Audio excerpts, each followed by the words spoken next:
High বন্ধুরা, এরকম light তৈরি করতে গেলে দেখেন কি কি পার্টস লাগে। এরকম এনই 555 একটা আইসি এরকম ক্লিপের সাথে লাগায় নেবেন। প্রথমে লাগায় নিয়ে আইসির 2, 6 এবং 4, 8 নাম্বার পিন শর্ট করে নেবেন।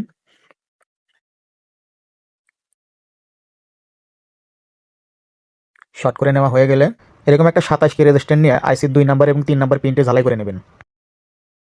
ঝালাই হয়ে গেলে 125 ভোল্টের একটা ক্যাপাসিটার, এটা আইসির 2 নাম্বার পিন এবং 1 নাম্বার পিনটে নেগেটিভ ঝালাই করে নেবেন।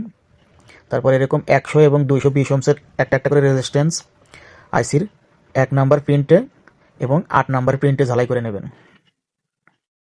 ঝালাই হয়ে গেলে রেজিস্ট্যান্সের 2টা মাথা এক করে দিবেন, এক করে ঝালাই করে নেবেন।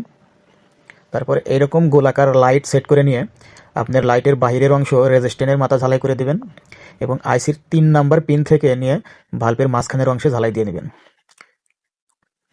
তারপরে আপনারা আইসির 1 নাম্বার পিন ও 8 নাম্বার পিনটের সাথে 9 ভোল্ট যোগ করে দিবেন। 1 নাম্বার প্রিন্টে গ্রাউন্ড লাগায় দিবেন, 8 নাম্বার প্রিন্টে পজিটিভ লাগায় দিবেন। এখন ভোল্টেজ দিলেই দেখেন কত সুন্দর লাইটটা আপনি আপনি খেলতেছে। ভিডিওটা যদি ভালো লাগে শেয়ার দিয়ে অন্যজনকে দেখার মতো সুযোগ করে দিন। ধন্যবাদ সবাইকে।